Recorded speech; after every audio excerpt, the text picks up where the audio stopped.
Let's continue our lesson with the basic of forces. Okay, number 2, we have tension. Okay, for the tension, you need to put the label as T, capital T. So what is tension? Tension is the pulling force that is directed away from the object and attempt to stretch or elongate the object. Okay, for the example,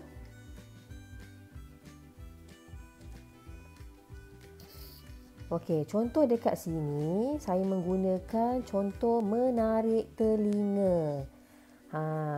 Masing-masing ada telinga kan? Okey, cuba kamu tarik telinga kamu tu.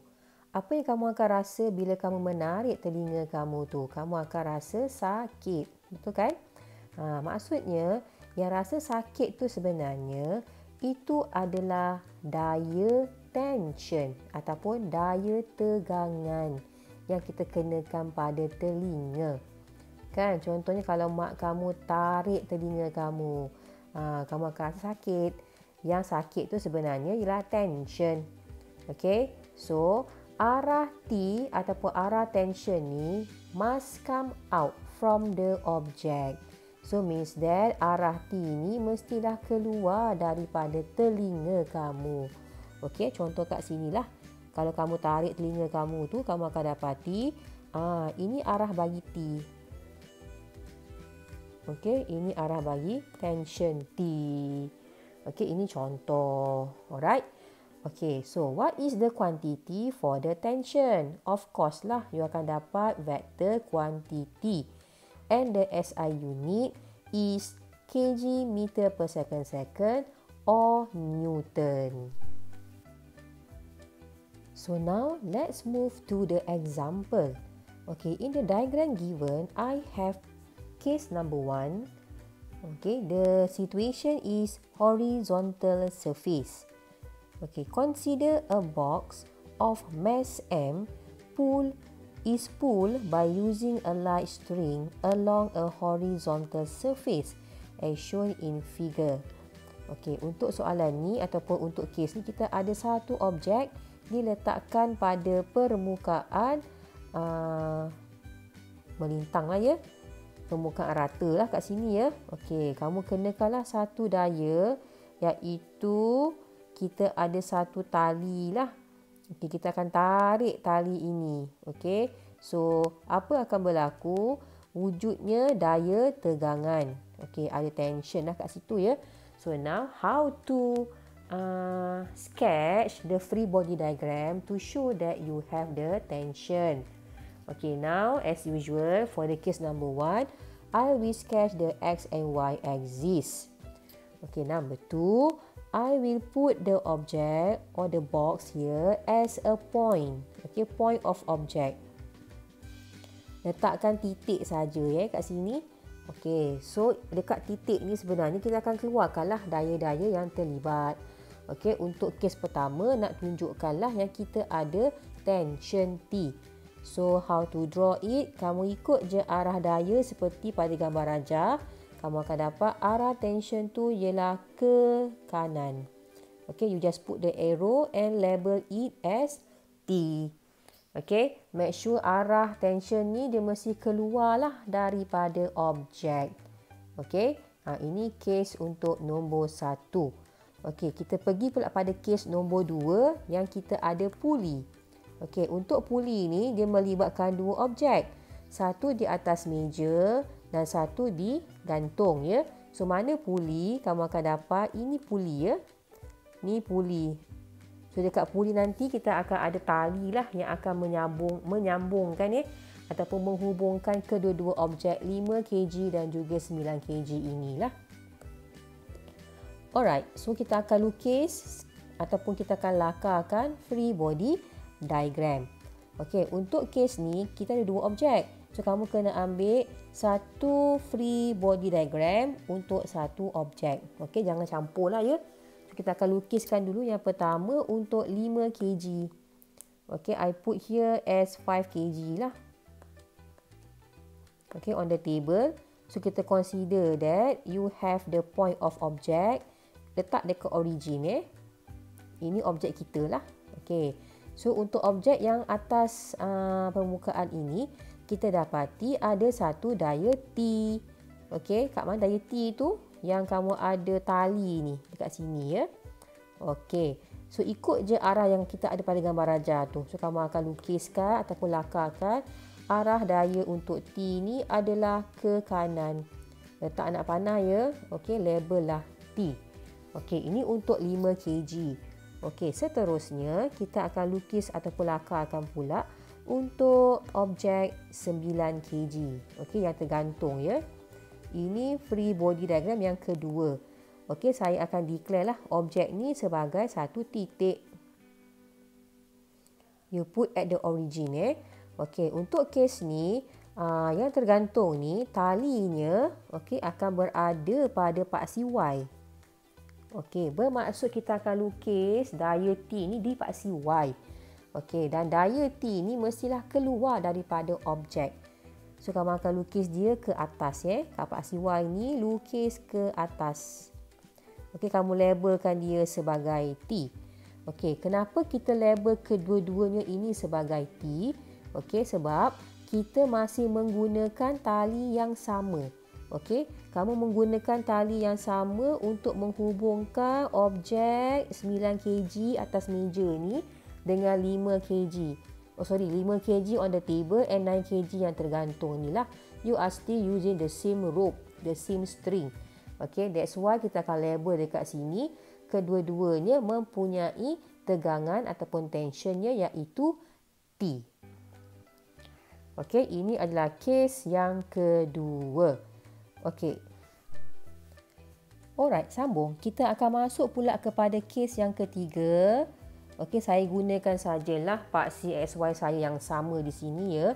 So nanti untuk kamu minta kamu lakarkanlah di bahagian yang lain ya pada buku kamu lah. Alright, untuk kes yang ketiga saya ada masih lagi kes puli tapi untuk kes yang berbeza di sini ya. Okey, untuk kes yang ketiga ni you ada dua objek dan kedua-dua objek ini dia tergantung. Okey, kamu ada 4 kg dan juga 1 kg lah. Okay, both object is hanging. Okay, and both object is connected by using a pulley lah. Okay, again konsep kat sini kita masih menggunakan tali yang sama. Okay, the same rope. Tali yang sama lah. Bermaksud tegangan tali untuk kedua-dua objek adalah sama. Okay, so kamu nak draw ataupun nak lakarkan free body diagram untuk 4 kg. Okay, I will start with 4 kg lah. Kenapa ada dua free body? Sebab ada dua objek yang berbeza. Kena lukis asing-asing lah. Yang ni untuk 1 kg. Okay, again kita akan declare objek ni as a point. Okay, ambil titik kat sini. Ini point. Okay, so untuk 4 kg kamu akan dapati tali ni. Okay, you akan keluarkan daya tali ni, tegangan tali ni ke atas. Okey. Sebab apa? Ini objek So tegangan tali kamu kena keluar daripada objek. Ni kena keluar daripada objek. Kamu akan dapat untuk 4 kg T tension is upward. Okey, label kat sini letak T. Okey, meanwhile for 1 kg again you akan dapat ni tali dia ke atas ni. So kamu akan dapat ini tension. Ni T. Okey, untuk 1 kg pun sama. Consider lah inilah point of object. Ni point ya. So kamu akan lukiskan tension tu ke atas. Okey, yang ni lah T. Okey, kenapa label T untuk 4 kg and 1 kg? Because we are using the same rope ataupun using a same string. Okey, itulah penerangan untuk daya yang kedua iaitu tension. Now I would like to continue with my third basic of forces, which is a normal force. Okay, the symbol for normal force, you can apply capital N O R. Okay, means that N is for normal force lah. And R, because why? Sometimes we can call normal force as a reaction force. That's why you can label it with the capital R. Okay, what is a normal force? Okay, normal force is a reaction force that exerted by the surface to an object interact with it, and the direction always perpendicular to the surface. Okey, maksud di sini adalah kita mesti ada satu daya yang bertindak disebabkan oleh permukaan. Okey, objek. Okey, maksudnya apa-apa objek yang mempunyai permukaan ataupun kamu letakkan di atas permukaan, okey, dia mesti ada daya normal. Okey, dan arah daya normal ini sentiasa berserenjang ataupun bersudut 90 darjah dengan permukaan. Okey, that is a normal force. Okay, so quantity is still a vector quantity lah. Okay, because normal force is a part of forces ya. So dia masih lagi vector quantity where it has a magnitude and direction. Okay, and the SI unit is kg meter per second or Newton. Okay, now let's look at the example. Okay, you can refer to the figure ataupun diagram. Okay, let's say case number 1, I have a horizontal surface. Okay, for these cases, I will put an object on a horizontal surface. Okay, so now you can see that our object is located on the surface of the object. Okay, dia terletak di atas permukaan. Okay, bila ada permukaan, confirm dekat objek tu mesti ada daya normal. Okey, nak tunjukkan pada free body diagram, saya akan lakarkanlah paksi X dan paksi Y ni ya. Okey, kita consider lah yang objek ni sebagai satu titik. Letak saja di origin. Okey, dan syarat kita untuk normal force, dia mesti berserenjang dengan permukaan. So, mana permukaan? Kamu akan dapat yang paksi X ini akan jadi permukaan. Okey, ni permukaan lah. Okey, automatic normal force kita ni, okey, bila bertindak, dia mestilah serenjang dengan permukaan. So, I will draw the normal force is perpendicular. Okey, with the surface ni So, letak anak panah lah ya. Kamu label N di sini. Okey, letaklah N ke ataupun R lah. Nak tunjukkan itu adalah daya normal. Okey, ini untuk kes yang pertama. Okey, figure 4 ni ya. Okey, seterusnya kita sambung untuk figure 5. Figure 5 ni pula, you akan dapat objek ni sebenarnya masih juga terletak di permukaan. Cuma bezanya objek ni dia ke bawah ya. Tadi figure 4 kamu dapat objek tu di atas permukaan. Yang ni kes kelima, objek di bawah permukaan. Okey, contoh yang kelima ni in our daily life, you boleh ambil dinding dengan kipas, dinding dengan lampu. Okey, kipas atau lampu kita lekatkan kan pada dinding ataupun ceiling lah. Alright, so kamu akan dapat ini permukaan. Okey, paksi X masih permukaan lah. Okey, kita akan ambil objek ni sebagai satu titik. Ini objek. Okey, so kita akan lukis daya normal lah ya. So, untuk kes ni kamu akan dapat daya normal ni adalah ke bawah lah. Okey, bukan ke atas ya. Kamu akan dapat dia ke bawah. So, kamu akan lukis dekat objek tu sendirilah. Alright, kamu akan dapat dia ke bawah. Dan you label lah sini N. Okay, so it represent the normal force. Okay, hope you all boleh bezakan lah. Okay, free body diagram untuk figure 4 dan juga untuk figure 5. Okay, seterusnya kita akan pergi kepada case yang kedua. Okay, yang ni kita ada inclined plane. Okay, you all ada satah condong. Okay, maksudnya objek ni kita akan letakkan atas permukaan yang mana permukaannya adalah condong lah. Okay, alright. So again nak lukis dia punya free body diagram, nak tunjukkan lah kat mana adanya normal force. Saya akan lukis lah paksi XY saya ni. Paksi X saya ni kena condong jugalah ya. ikutlah pada angle yang kita ada kat sini. Okey, sengit kat sini kan, angle theta. Okey, letaklah sengit. Okey, so mana paksi Y? Kamu akan lukis paksi Y ni mestilah serenjang dengan paksi X. Okey, label dah hilang kat sini. So, kamu akan letakkan label kat sini. Ini X, inilah Y. Alright. Okey, so kita consider you ada objek. Okey, dan objek ni kita akan ambil sebagai titik. Letak kat sini titik. Ni objek. Okey. So again, tentukan balik mana permukaan. Kamu akan dapat ini permukaan. Okey, saya highlight warna hijau ni. Ini permukaan. So, mana normal force? Syarat dia apa?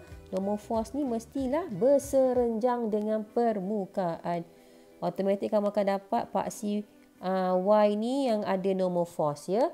Letak sudut anak panah. Label lah N. Ni normal force kita normal force. Again, kamu akan dapat dia perpendicular with the surface. Okey, yang ni kamu akan dapat angle dia 90 darjah. Okey, itu normal force ni lah. Okey, ni normal force dia. Yang saya highlightkan ni warna kuning. Okey, itu kes kedua. Okey, kes ketiga kita ada vertical surface. Ni contohnya apa vertical surface ni? Mungkin kamu ada dinding, wall. Kan? A wall. Okey. Letakkanlah apa-apa objek dekat dinding ni. Ataupun you ada whiteboard contohnya. Kita ada whiteboard. Okey. Kita ambil lah case ni adalah whiteboard. Okey. Apa yang kita akan tahu kat whiteboard ni selalunya? Kita akan letak duster kan? Pemadam.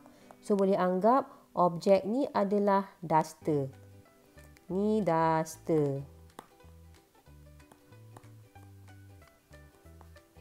Okay, this is a duster lah. Alright, so nak tentukanlah dekat duster ni mana kita punya daya normal. So, kita akan ambil paksi Y sebagai permukaan. Okay, sekarang ni paksi Y, whiteboard ni sebagai permukaan kita. Okay, ni permukaan. So, kamu akan dapat objek ni duster tadilah. Letak dekat origin. Okey, apa-apa pun objek mesti letak di origin. Okey, sekarang ni mana normal force? Apa syarat normal force tadi? Normal force, it must perpendicular to the surfaces. Dia mesti berserenjang. Kalau yang ini permukaan, so kamu akan dapat normal force dia ke kiri. Kan? Ni kamu akan dapat surface dengan normal force ni perpendicular to each other. Label situ N. Okay, that is the normal force. Okay, inilah untuk daya kita yang ketiga iaitu normal force.